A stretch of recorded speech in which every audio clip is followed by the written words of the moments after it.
This is the Defense Guardian Tank Tree overall build rotation guide that I will be going over today. As if most people understand, a Guardian has been dramatically increased their ability to hold threat in 2.0. I'm just going to go over a few more of the tricks I've been using, as well as my optimized gear levels that I'm looking for and such.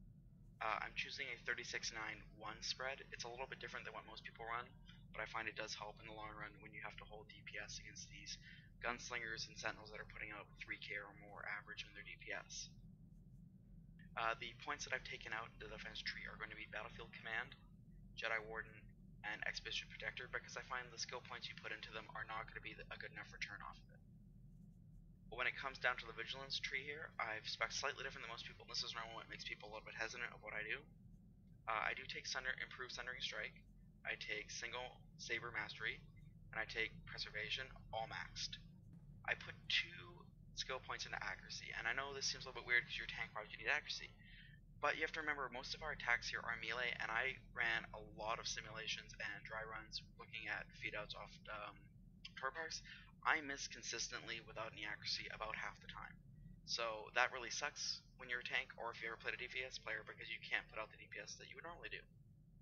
Putting this ability here and then stacking one piece of 72 enhancement with accuracy on it definitely helped me in the long run to maintain a really great threat rotation. And again, the sacrifice I had to make was only putting 1 point into Swelling Winds. I do find overall, though, it made the largest difference to my DPS. I'm just going to go right into how I've spec'd out my character. I'm not at quite ideal margins yet, mostly 63s, and I'm running a 3-set piece bonus, so I will finish that up in the next week. Also to point out, I'm not fully augmented, so as soon as I have the kits, I will be definitely putting those on. I have my defense chance at 16.47. The ideal mark you want to have it at is 20%. This is because when you have your riposte up, you're going to have it up to 25%, which basically makes you quite hard to hurt. And remember, defense chance here is your main form of mitigation when you're on a Guardian. You do get a fair bit off Absorb, but you get the best return off your defense, because your damage reduction is higher than any other class. So another really good trick here that I'm using, and these are just basically nobody wants them, I don't know why. Well, I do know why, but just in the beginning, great thing to have. These Arcanian Relics of Fortitude Redoubt, because it gives you another 5% on it. So that means when I'm going and I'm at my ideal margin, if I have one of these up, I'm going to get a 30% defense chance, which is basically making you invulnerable to most attacks, or at least reducing it by 50% almost guaranteed, which is awesome if you've ever done that before. So just as a key bit there, this is the one piece I've stacked accuracy, and I've stacked 172 accuracy piece. It has high endurance, Absorb. It's just one piece I have in there, and I find the return I got off it is really great. Because if you look down at my force here, I'm gonna have my accuracy at 104, which is just a wonderful thing to have there. Because you'll notice as if you've ever attempted this, that you'll hit more often and more reliably. Shield chance, as you can see, is a little bit lower than would be expected. That's because I took the one piece of accuracy. It'll play out. When I get full 72s, I've marked it out. It'll be about 40%. That's not a bad place to be. Shield Absorb at the moment. You want to be aiming for around, I believe it's 34 to 35. That's what I'll be shooting for. It may play with that a little bit more depending on how things go out and how I can allocate different stats. But that's just how it goes. And when people always say lettered, unlettered mods, that's a personal choice when it comes to the player, depending if you want to stack more mitigation, want a little bit more health. To you in the end, that comes down to you. At the moment, augment-wise, when I play it out at the end, I will be half Absorb, half defense, and that'll be because I plan to slot in one more defense mod at some point down the line and exchange it for an Absorb. So that's just how it'll be. As I said, I'm going to go over a few key tricks here because I am currently required to hold threat on a Guardian, or a Gunslinger, and a Sentinel that push above 3k on average DPS, which, if any of you guys know, is incredibly high. So I have a couple neat tricks, and some of them won't work very well on this particular dummy because it won't attack me back. If you're just in a regular op, you can just go back to your regular rotation, which is your Sunder Strike, your Hilt Strike, and your Guardian Slash, because those are your high threat generators, and those are the ones you want to cycle the most often. Occasionally in the beginning, if you're just starting off on your pull, you're going to want to click your Force Stasis too. It costs you nothing, and it adds a little bit extra damage there, giving you a little bit extra threat. Always helps out. No one ever says a tank has too much threat. So that's just a key bit there to remember there, guys. When you're going through all this, just make sure that you have your abilities lined out in the way that you're going to be most easily accessing them. I have hotkeyed my Sunderstrike to my mouse.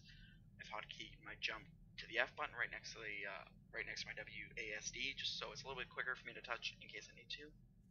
Also set it up so my taunt and interrupt are both hotkeyed with my Q and E, just because a little bit closer to hand, a little faster response, never hurts.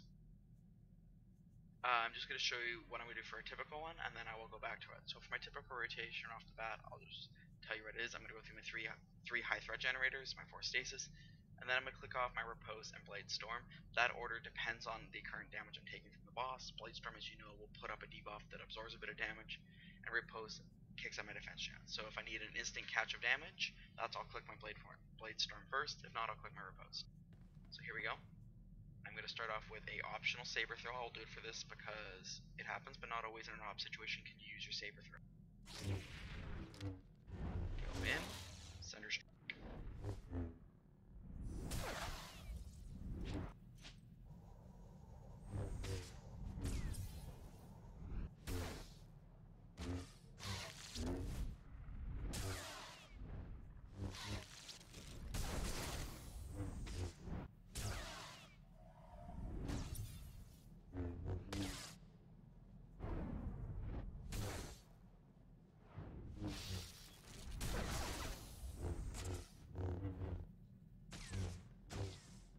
As you may have noticed, I burned through my focus there quite quickly. I just want to show you the regular rotation I would do without having me spam the slash in between, which is just going to generate you 2 focus in between.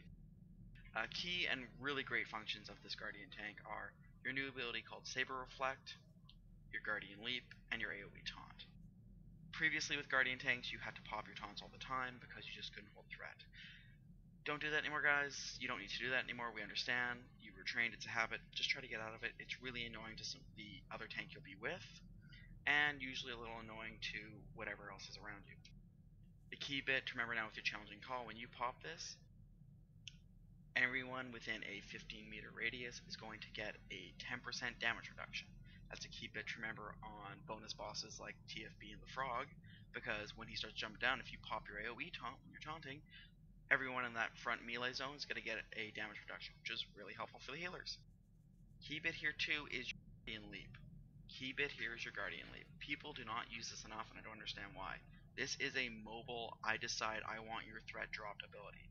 It is fantastic. I use it when I off tank, I use it when I tank. It's one of those abilities that I have now hotkeyed to my 0 on my number key because I can just click them on the raid frame, click my Guardian Leap, I will jump to them. Their threat is moderately reduced. I think it's about 200 to 400 points in your threat generation, up to 1,000 depending on what they're currently at, and then you can just force leap back to wherever you're going. Just remember, if you're currently tanking something at the moment, the boss will turn. You may not want to spray that over the raid. Just as a helpful hint for those that are having, melee probably pull off them, really helpful thing to do. And even if it doesn't get it back right away, you don't have it taunt up, at least they'll then get a bonus 10% damage reduction. This is my helpful trick now for people that are trying to hold aggro against people that are 3k or above average on DPS.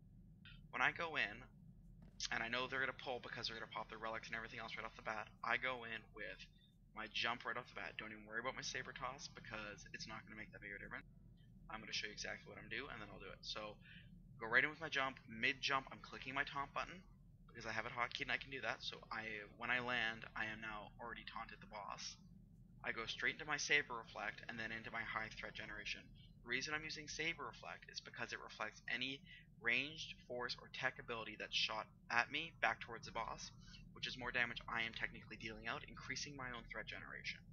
Therefore, if a boss typically hits you, as in the Operator Droid, with a 20k hit, that will now hit him. You've just done 20 extra k to the boss. Really hard to pull off you in that situation. So I'm just going to show you what I'll do. As I said, on a dummy it's not going to work. Because of Cyber Reflect, the dummy doesn't attack.